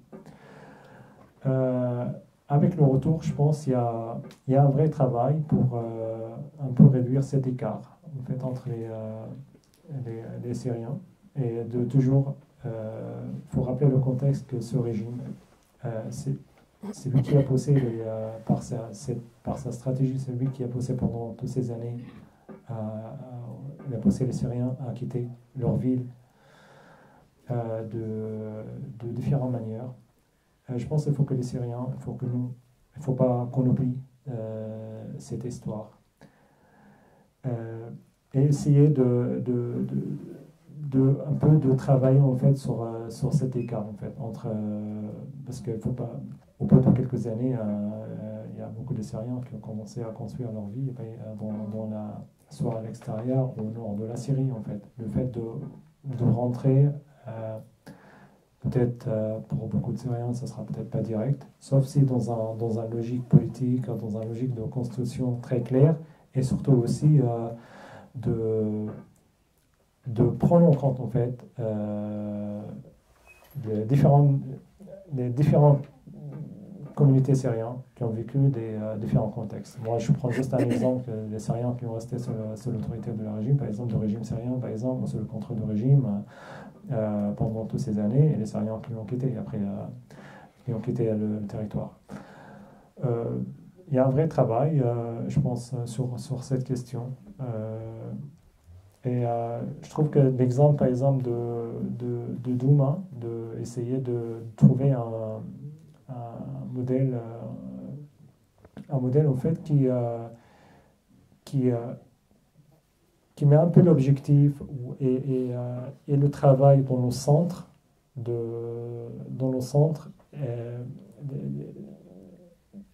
et comme un objectif noble en fait. Ça c'est très important en fait. Ça veut dire quel que soit s'il est resté, je ne sais pas s'il est resté dans la Ghouta ou il était forcé à quitter ou rentre de l'Europe, il doit y avoir, je pense, tout le monde doit y avoir un rôle. On doit être très clair en fait que nous on doit être contre juste les personnes qui ont commis des crimes de guerre. Ça c'est très important. Il faut mettre en place une justice transitionnelle très claire avec des critères très clairs. Et je pense que ça, c'est un vrai travail aussi à long terme. Et surtout aussi de capitaliser sur toutes les expériences, quelles que soient à l'intérieur ou à l'extérieur, nord ou sud. Ça, c'est très important pour ne pas tomber dans un critique en fait sans fin. Pour ça, je pense que c'est le travail autour de que les Syriens rentrent pour travailler dans nos régions à l'échelle locale. C'est très important parce que ça peut être aussi l'occasion de ressembler l'identité syrienne autour de cet objectif qui est très important aujourd'hui et très demandé par les Syriens. C'est pour ça que c'est très important que les Français soutiennent la demande des Syriens, et qui est relayée déjà par beaucoup d'autres, de pouvoir partir et revenir sans perdre la protection de l'État français. C'est vraiment très très important pour cette réarticulation et cette manière de travailler ensemble possible. Et ça peut être aussi, c'est pas direct aussi. Peut-être il y a des Syriens qui vont rentrer aujourd'hui, il y a des Syriens qui vont rentrer dans un mois, dans 2 mois, dans 1 an, parce qu'il y a des Syriens peut-être qui ont leurs enfants peut-être ici, ils vont voir que le système éducatif peut-être là-bas il n'est peut-être pas adapté ou elle n'est pas assez solide, donc ils vont peut-être rentrer dans 1 an. Je pense que c'est à nous peut-être de travailler en fait pour assurer un avenir bien, franchement. Ça c'est très important en fait, même si on ne peut pas demander de tout le monde de rentrer aujourd'hui en fait. Ça c'est une question très, très intime. Mais On va poser la question. Ouais, ça marche. Oui, d'accord. Je vous remercie parce que vous avez un excellent français, d'une part. Le fait de vous comprendre, c'est que vous parlez très bien. Merci. Franchement. Et moi, je voulais savoir, en 2011, ouais. La révolution en Syrie, elle était déjà là. C'était l'époque de la Tunisie. Il y a eu des manifestations à Paris. Je ne sais pas si l'association Louise Michel y était, mais moi j'étais. Je peux vous dire, on était une dizaine. Bon, il y avait la Tunisie, on parlait beaucoup de la Tunisie, bien sûr, mais de la Syrie, on en parlait très peu. Bon, moi, il y a eu quelques manifs, bon, je n'ai pas pu tout suivre tout à fait, parce que, voilà, mais quand même, j'ai suivi, hein, contre les guerres, moi je suis, et bon, voilà. Alors, M. Hollande n'a pas pu faire ce qu'il aurait voulu faire, bien sûr, c'est bien dommage. Mais j'ai suivi cette affaire, comme beaucoup de guerres, mais quand même, qu'est-ce qui est devenu le maire d'Alep? Je me souviendrai toute ma vie, ce maire d'Alep, il appelait au secours la France sur les radios, sur plusieurs radios, les bonnes radios ou quelques radios libres, qui n'existent même plus aujourd'hui. Enfin, si, il y en a une qui existe encore, mais bon, elle a viré de bord. Pour dire que ce maire-là, qu'est-ce qu'il est devenu, le maire d'Alep? Elle était exilée, en fait. C'est Britta Agui Hassan, c'est ça, hein? Tout à fait, oui. Ouais. Est-ce qu'il Il s'est exilé où? Surtout, Je pense qu'elle est venue en France, mais je ne sais pas s'il a... Il est en France en ce moment, tu crois? Moi, je me rappelle qu'il est venu en France, oui, mais après, je ne suis pas sûr si... En tout cas, il n'est pas devenu maire d'Alep. En fait, après la chute d'Alep, en fait, oui, comme la plupart des régions... il y a des réfugiés quelque part. Oui, Il a été à Lyon. Ah, c'est à Lyon, oui, il y c'est a, vrai. en fait, et sur cette idée, en fait, sur la question, par exemple, le réseau des acteurs locaux, c'était aussi, l'un des objectifs, en fait, c'est d'ouvrir, en fait, le chemin et la possibilité aux villes syriennes, d'abord aussi entre eux, et aussi avec les villes à l'étranger, en faisant peut-être du jumelage. Ça, c'est... on a eu cette idée, en fait, suite à cet exemple, en fait, parce qu'il y a une charte d'amitié entre Metz et Alep autour de la solidarité. C'était très important pendant la... Oui, parce qu'il n'était pas tout seul, il avait du monde avec lui. Tout à fait. Il risquait sa vie. Il y a tous les gens qui ont manifesté à Alep. Moi, j'étais étonnée qu'il y ait très peu de Français, vous voyez. Bon, alors, j'ai pas pu parler avec ces Syriens qui manifestaient quand même, et qu'il fallait soutenir. Ben, j'espère qu'ils sont présents encore, qu'ils sont vivants autour et qui se mêlent à tout ça, tout votre combat. Voilà, c'est ça qu'il faut souhaiter. Et notamment des associations comme nous, voilà, il faut vraiment se battre. Il y avait très peu de monde dans les manifestations, y compris même en 2015, en pleine. C'était terrible. Et Britta, je me souviens très bien de son allocution à l'Assemblée nationale, puisqu'il avait été reçu. Et il en appelait à la Révolution française. C'était absolument terrible de voir cet homme nous rappeler ce que c'était que la Révolution française. On ne peut pas comparer, on ne peut pas parler toujours de révolution, il faut la penser. L'action, la pensée d'abord, l'action après. D'autres questions Il n'y a pas la pensée. ou réflexions? Hein? Comment? Qui veut poser une question ou... Merci pour la réponse. Oui, merci de vos interventions. Moi, une question qui me préoccupe beaucoup, et c'est ce que disait Catherine tout à l'heure, c'est-à-dire comment permettre aujourd'hui à ce que ce changement juridique particulier entre ceux qui sont ici et qui voudraient aller voir, revenir ici, enfin, faire des allers-retours parce qu'il y a besoin de ça. Et donc, je me disais, bon, est-ce que la SLM, la Société Louise Michel, pourrait prendre une initiative dans ce sens? Je ne sais pas, moi, sous forme pétitionnaire, sous forme d'un appel européen à changer ces règles spécifiquement aujourd'hui sur cet appel. Voilà. Ce serait vraiment très bien, oui, parce que plus il y aura de pression, d'où qu'elle vienne, plus ça aura un impact. Il y a eu déjà 2 articles à ma connaissance. Mais laissez-la finir, oui, madame, laissez-la finir. Non, mais si on ne m'entend pas d'un autre côté. Non, il y a eu un article de gens comme nous, en fait, d'ailleurs, moi je l'ai co-signé, qui ont demandé ça, et ensuite il y a eu une tribune de Syriens, plus récemment, qui ont demandé la même chose. Et il faut que ça soit relayé, et que ça devienne entêtant, parce que là, on est loin du compte, à mon avis. Oui, mais nous, on n'est rien pour relayer en tant qu'individu. Non, comme association. C'est justement les groupes. On ne peut pas faire comme ça. Je ne sais pas laquelle, mais en tout cas, il faut populariser cette idée-là et la diffuser aussi auprès des organisations syndicales, associatives, politiques. Je pense que c'est important. Oui, c'est très très important. Oui. Et par rapport à ce que disait Madge sur la reconstruction de réseau et le lien avec des expériences ici, pas seulement de Syriens, mais les autres, quoi. Nous, par exemple, c'est est-ce qu'il y a des appels particuliers auxquels vous avez pensé vis-à-vis, par exemple, des syndicats enseignants? Pensez par rapport à ce que vous parlez d'enseignement, parce qu'il y a quand même souvent des réseaux de solidarité syndicale qui s'organisent avec des TATPI, avec d'autres syndicats enseignants. Donc, je pense que ça serait important de voir de ce côté-là. Les possibilités. Je vous propose une ou deux questions. On écoute les questions et après, on redonne la parole à Catherine et à Maj pour qu'ils puissent répondre. Parce que sinon, ça évite comme ça de répondre au tac, parce que ça ne permet pas d'aller vraiment bien au fond des choses. Il y a d'autres questions à poser après la question ou réflexion, madame?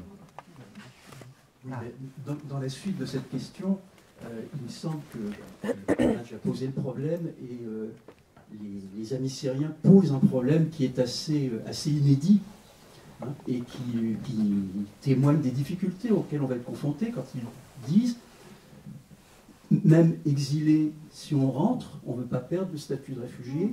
Hein, donc ils posent un problème, hein, qui va perturber beaucoup, qui est: est-ce qu'on peut être ici et là-bas à la fois? Et qu'on n'est pas obligé, si on est ici, de ne pas être là-bas, et si on est là-bas, on ne peut pas être ici. Ouais. Hein, et il me semble que le défi est important, parce que ça pose le problème de justement qu'est-ce qu'on met derrière la formule la Syrie et nous. Alors, la Syrie et nous, c'est d'abord s'approprier une part de cette richesse extraordinaire, hein, que Catherine a évoquée dans le champ littéraire en particulier, mais aussi c'est les films, c'est les dessins, hein, c'est beaucoup de choses qu'on a assez peu partagées en fait en France. Mais c'est aussi nous et la Syrie. Et nous et la Syrie, il y a une part de culpabilité, hein, qui est cette indifférence dans laquelle on a laissé la révolution syrienne et ces décennies du régime Assad et ces 15 années de guerre. Donc du coup, pour répondre à ce défi posé par est-ce qu'on peut être ici et là-bas, c'est pas simplement la Syrie et nous, c'est est-ce que la Syrie c'est nous.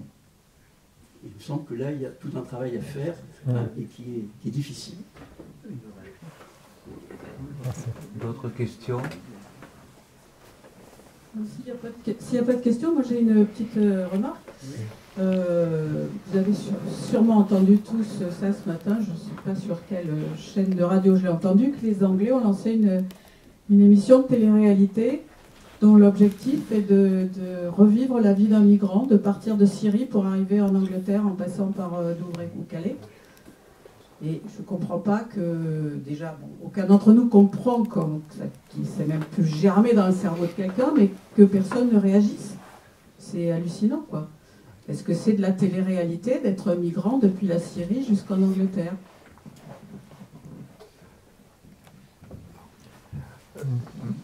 Catherine ou Maj, vous voulez répondre à ces questions? Tu fais vraiment. Il y a une question. Ah, d'accord. C'est plutôt une question, je dirais. Je suis arrivée en retard, donc j'espère que vous n'avez pas déjà répondu à la question que je vais poser. Elle s'adresserait surtout à vous. D'accord. Je m'interrogeais, j'entendais beaucoup que vous parliez, vous évoquiez les possibilités politiques que vous estimez existantes aujourd'hui dans la situation syrienne actuelle, et aussi en écho de ce que vous racontez, de ce qui a existé comme moment politique particulier dans les différents épisodes que vous avez racontés là, ou dont vous parlez plus vraisemblablement dans votre livre. Et je me demandais s'il était possible que vous en racontiez plus sur ce que vous imaginez comme possibilité politique justement, et notamment j'imagine que dans la Syrie d'aujourd'hui, à la fois j'entends que vous dites qu'il y a de la place, il y a du possible, et en même temps j'imagine qu'il y a du conflit, ou en tout cas des choses qui tirent dans les sens contraires, et je m'interrogeais sur voilà, quelle option et quelle possibilité politique, et dans quelle forme de mise en œuvre on peut imaginer les choses aujourd'hui, selon vous. C'est un peu vaste.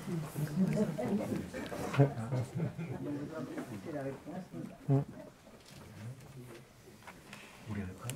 Ouais. Oui. Ah, Ah, encore une question. Oui, ben, je voudrais dire quelques mots sur la situation plus générale, la situation politique en Syrie. Bon, on sait que la révolution syrienne, elle a été opposée au moins trois ennemis. Le premier ennemi, c'était Bachar et son régime, soutenu par les Russes et d'autres, et les Iraniens. Le deuxième ennemi, c'est tous les mouvements intégristes, salafistes, financés par les États du Golfe, etc., qui ont tout fait pour faire chuter la révolution telle que vous l'avez décrit, c'est-à-dire la révolution avec des comités, des gens qui s'auto-organisaient, qui développaient qui essayaient de développer leur liberté. Et le troisième, c'était tous les gouvernements capitalistes qui ont tout fait pour que surtout, ça ne bouge pas, auquel on a mis devant les yeux le rapport sur l'affaire César, sur les tortures, sur ce qui se passait là-bas et qui n'ont rien voulu faire, Alors, pourquoi je dis ça? Parce que maintenant, tous ces ennemis sont toujours là. Donc, il y a les initiatives que vous avez développées, mais ils vont être forcément, on va revoir les intégristes. D'ailleurs, l'autoproclamé président, la première chose qu'il est allé faire, il est allé en Arabie Saoudite, etc., et il a reçu le Turc. Qu'est-ce qu'ils ont décidé? Qu'est-ce qu'annonçait la presse ce matin? C'est qu'ils allaient faire des bases turques qui vont s'implanter en Syrie, et il va renvoyer 1 million de fonctionnaires, bon, déjà, et privatiser toutes les industries. Donc, voilà, donc il y a des combats, il y a un peu des courses de vitesse qui se passent entre finalement tout ce mouvement révolutionnaire à la base, les comités, la lutte pour les libertés, et tous ces ennemis de la révolution qui aussi essayent d'avancer le plus vite possible. Oui. Tu réponds? Oui. Vas-y, si tu veux. Comment ça s'appelle? D'accord, bon. Oui, merci pour votre intervention. J'avais lu votre livre avec beaucoup d'intérêt et d'émotion, et c'est bien de voir prolonger aussi positivement le débat aujourd'hui sur l'avenir de la Syrie. La Syrie, vous l'avez dit, elle est à plat. Économiquement, elle va dépendre des financements étrangers. Occident, je ne sais pas dans quelle mesure, mais en tout cas les pays du Golfe, la Turquie. Est-ce que ça risque de faire peser des risques justement sur l'avenir politique de la Syrie, avec des effets qui n'iraient pas forcément dans le sens d'encourager l'auto-organisation, qui en effet était un des aspects que j'ai trouvé essentiel dans ce qui s'était passé? Mais est-ce que ça risque pas de freiner et d'orienter la Turquie, la Syrie dans un objectif différent de celui que voudraient les habitants? Et j'aimerais aussi des précisions parce que c'est compliqué avec les relations avec les Kurdes. Justement, la Syrie, elle est composée de différentes régions qui ont chacune leur histoire et tout. Comment vous voyez l'avenir des relations entre les Kurdes et le reste des communautés en Syrie? Très bien. Tu veux que je réponde d'abord? Comme tu veux. Vas-y, toi. Je prends peut-être sur la question, par exemple, de syndicat des enseignants. C'est très bien. Je pense que c'est ce qu'on cherche, en fait, d'avoir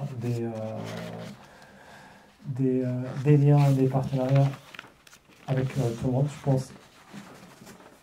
Et je considère ça comme une richesse, en fait, et comme une chance pour pouvoir, en fait, participer et échanger pour trouver un exemple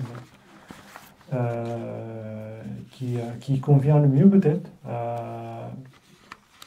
Et je trouve que ça rentre en fait dans cet objectif vu que peut-être l'exil syrien il est partout, donc forcément ils vont apporter beaucoup d'exemples différents et ça peut être quelque chose de positif.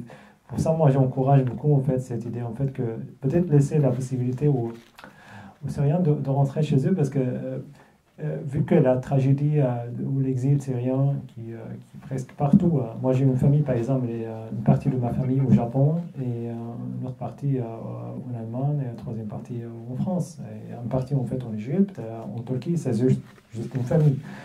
Donc je pense aussi à l'échelle nationale, ça va être une richesse que les Syriens puissent rentrer chez eux et avec leurs amis. Ça on tient ça à cœur. Et qui va peut-être même protéger la Syrie après, de ne pas tomber dans un régime unique. Ça, c'est sur la première point. Et ce qui est possible à faire aujourd'hui, c'est vrai, parce que sur l'administration actuelle, elle parle sur un peu le plan sécuritaire, par exemple, que déjà sur la sécurité de maintenir la paix sociale, ça c'est la priorité. Deuxième chose, en fait, sur l'économie. Et l'économie, il y a deux choses, en fait. Il y a trouver des financements et lever des sanctions. Donc, lever les sanctions, elles sont pas autorisées. Ou plutôt, pour moi, c'est pour quelques mois, mais il n'y a pas de décision finale de lever des sanctions. Parce que même les Américains et les pays aussi occidentaux, ils attendent de voir aussi s'il y a des vraies avancées en fait pour lever des sanctions. Les sanctions ne vont peut-être pas être levées tout de suite. Donc il y a cette difficulté et qu'il n'y a pas eu peut-être il n'y a pas assez de financement. Et pour ça, nous, on pense peut-être avant de taper la porte forcément il y aura des propositions de la part de FMI en fait. Mais il faut qu'elle soit la dernière solution à mon avis. La première solution c'est qu'il faut qu'on se trouve entre les Syriens, trouver des solutions en fait. Réduire déjà la dette qui sera peut-être, parce que forcément on sera endetté après pour plusieurs générations si on compte que sur le fonds international et qui soit aussi déjà financé peut-être par les fonds d'urgence, par les Syriens ou par des aides des pays, mais sans avoir un grand somme avant de préparer déjà le terrain, parce que c'est très important, parce que même si on parle sur le projet de la Constitution, il ne faut pas... toutes les villes qui étaient rasées, par exemple, moi je viens d'une zone agricole, par exemple, que l'agriculture, elle fait partie de la mémoire collective depuis 3000 ans. Donc, dans cette région, forcément, ça sera peut-être pas possible, par exemple, d'avoir que des tours, en fait, ou un autre modèle économique.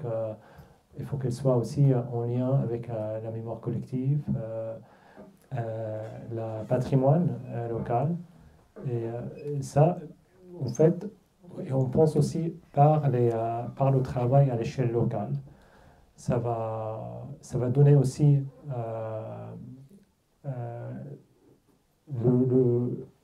un voix aux gens aussi, de décider le modèle qui leur convient. Ça, c'est très, très, très important parce que forcément, maintenant, on parle sur un niveau de service, peut-être, les services de base, mais si on pense aussi à moyen terme et à court terme, et à long terme surtout, il y a tout ce qui est, par exemple, la question de participation politique, ça c'est très important aussi, de garantir ce droit, et surtout aussi sur l'avenir, en fait, sur le modèle de la Constitution, même aussi le plan d'urbanisme à l'échelle locale. Il faut que les gens aussi participent aussi à cette décision. Donc on pense que les gens, les élus locaux, ils sont peut-être le plus légitimes pour décider. Et surtout aussi participer aussi à ces débats. Je pense que c'est possible actuellement, parce que pour le gouvernement, toujours c'est un gouvernement de transition qui est normalement jusqu'au mois de mars maximum. On n'a pas plus d'infos en fait. On attend en fait pour voir aussi ce que disait aujourd'hui l'administration syrienne, qu'il y a un gouvernement technocrate. Donc qu'il sera aussi compté sur les expériences des gens, des Syriens à l'intérieur ou à l'extérieur. En fait, on attend actuellement. On attend juste pour voir aussi le gouvernement.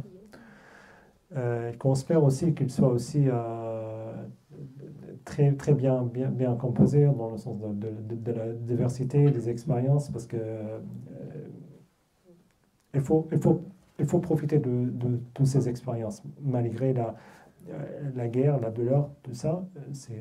Mais aussi, il y a des expériences derrière. Donc, il y a des gens qui ont pas lâché, il y a des gens qui ont travaillé, il y a et aussi, je pense, la vie intense, surtout aussi, c'était la meilleure école. Et il faut en profiter et mettre la bonne personne sur la bonne place. Ça, on attend le mois de mars, et après, pour voir. Mais ce qu'ils disent aujourd'hui, que un peu sur le modèle économique, forcément, ils vont changer, parce qu'ils parlent beaucoup aussi sur le modèle économique, par exemple, que le modèle économique était un peu socialiste avant, par exemple, c'était je ne sais pas, pas vraiment, mais non, mais après, c'est totalitaire, mais il a profité, par exemple, de tous les slogans, par exemple, socialistes, la liberté, la libération de Palestine, pour après servir en fait l'État totalitaire, après. Ça, on sait très bien. Donc, mais après, le point de vue de l'administration actuelle, oui, c'est plus vers un système plus libéral, je pense. L'État il va y avoir moins de rôle, parce qu'il pense plus que sur comment attirer plus de financement. J'espère que tous ces financements qui seront dans l'intérêt des pays, en respectant bien sûr tous les intérêts de tout le monde, mais après il faut sur le premier plan qu'ils soient dans l'intérêt des plus fragiles, parce que même sur la question par exemple de la concurrence, par exemple, commerciale, on ne peut pas peut-être être en concurrence avec des gens où on sort de contexte de guerre. Il y a des pays qui ont peut-être avancé, peut-être 50 ans plus que nous, donc on n'est pas... Donc, déjà, le terrain n'est pas juste, en fait. Les conditions ne sont pas justes. Donc... on attend en fait pour qu'on voit aussi quelle décision, quelle est la modalité, quel modèle économique qui soit adopté, parce que il faut qu'elle soit aussi éprouvée par le gouvernement. Et vu que c'est un gouvernement de transition, normalement, même au niveau de légitimité, ça reste un peu fragile. On attend le mois de mars pour voir aussi quel est le modèle. Mais après, il y a une vraie orientation, je pense, vers ce sens. Vers un système plus libéral. Mais je pense que c'est très important aussi que c'est le droit qui va... Comment va protéger en fait les plus fragiles? Ça, c'est une vraie question. Est-ce qu'il y aura un plan social qui protège les gens qui vont peut-être perdre leur travail ou qui seront affectés de près ou de loin de cette politique? Ça, c'est une vraie question en fait à poser. Il y a beaucoup de chantiers. Je ne sais pas si, après, pour être réaliste, on ne peut pas peut-être aborder tous les chantiers en même temps, mais ce que je trouve après, le fait de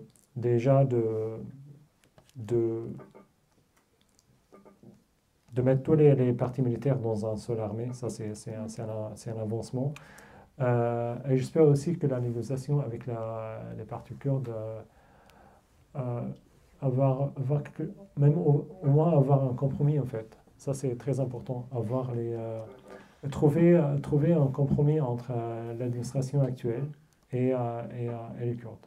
Et ça c'est très important pour après parce que c'est pas une question que ce que disaient beaucoup de gens aussi, c'est une question de richesse, que c'est la partie, les régions qui sont gérées par les Kurdes aussi, c'est des zones, des zones riches parce qu'il y a plus de pétrole, il y a tout ça. C'est pas ça à mon avis, c'est la richesse culturelle parce que je pense que c'est une richesse pour l'identité syrienne et il faut le conserver. Il ne faut pas qu'il soit à part. Il faut trouver un compromis et il faut même aussi, je ne sais pas s'il y a des possibilités maintenant, peut-être les villes, ils travaillent plus à l'échelle locale parce qu'ils essayent un peu de préserver un peu le service de base, les institutions de l'État, la sécurité peut-être.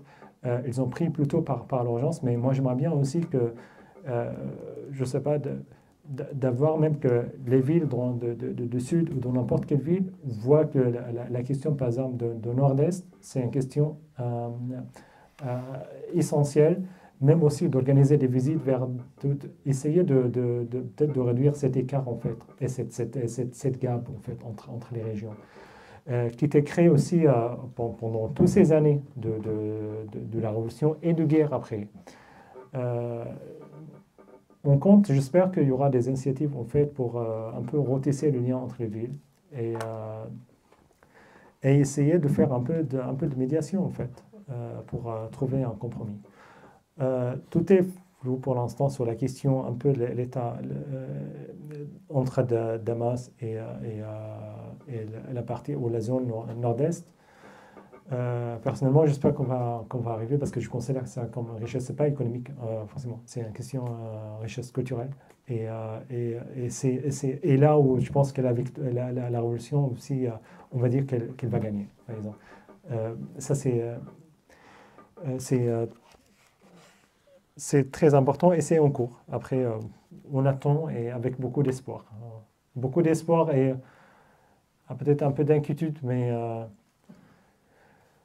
on sait très bien aussi, comme la question de la liberté. On sait que la liberté aujourd'hui, c'est peut-être pas consolidé. Il n'y a pas de constitution qui protège la liberté des gens. Il n'y a pas encore cette constitution solide, mais on voit que il n'y a pas de moyens il n'y a pas de mieux à part que le travail, en fait. Travailler pour qu'il soit solide.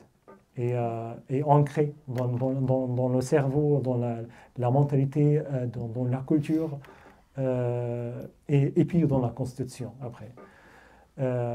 Moi, je fais partie des gens que j'ai pas envie, je sais pas, personnellement, j'ai pas envie juste d'attendre aussi que les autres décident.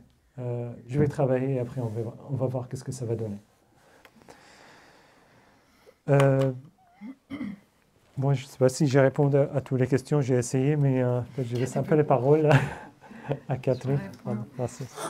Il y a une question qui a été oubliée, mais c'est celle de la télé-réalité des migrants. Mais je crois que là, il n'y a qu'à dire qu'il n'y a pas de limite dans ce registre, il n'y a pas de fond en fait. On n'atteindra jamais de fond. La société du spectacle, c'est la société du spectacle. Et je crois qu'on est... Voilà. Moi, sinon, je voulais ajouter certaines choses à ce que tu as dit, Majd. L'Union européenne a décidé une levée progressive des sanctions. C'est-à-dire qu'elle va être levée à propos pour tout ce qui concerne électricité, transport, etc., mais pas pour le matériel militaire, évidemment, le matériel de surveillance, etc. Tout ça, évidemment, est complètement interdit. Et donc, ça va se faire, il y a une planification. Bon, il y a aussi une planification, ce qui concerne les mesures politiques et économiques, puisque le gouvernement a annoncé pour septembre un gouvernement élargi, d'une part, qui sera créé sur les compétences et non pas les appartenances. Ça, c'est vraiment des choses qu'ils ont dit tout de suite, en fait, cette promesse d'inclusivité. Et là, c'est répété au niveau de ce gouvernement élargi. Des réformes économiques sont en ce moment discutées et un comité est en train de se construire pour gérer ce secteur de la vie économique, mais il n'y a pas de directive, à ma connaissance, générale. C'est-à-dire que c'est un gouvernement pragmatique. Et je pense que s'il n'était pas un gouvernement pragmatique, s'ils n'étaient pas eux-mêmes, dès le départ, une équipe de pragmatiques, ils ne seraient pas arrivés à ce qu'ils sont arrivés à faire, qui est déjà incroyable en fait. C'est-à-dire qu'il y a eu des troubles, des exactions, mais sporadiques. Il n'y a pas du tout de politique d'exaction, ça c'est très clair. Et il y a en effet des gages qui ont été donnés à plusieurs endroits qui ne sont pas seulement de l'ordre de l'affichage. Par exemple, permettre aux églises chrétiennes de se réouvrir, de faire sonner les cloches, etc. Ça a un coût aussi, la restauration des églises, etc. Ils se lancent dans tout ça. Donc, je pense qu'il y a aussi tout ça à prendre en compte.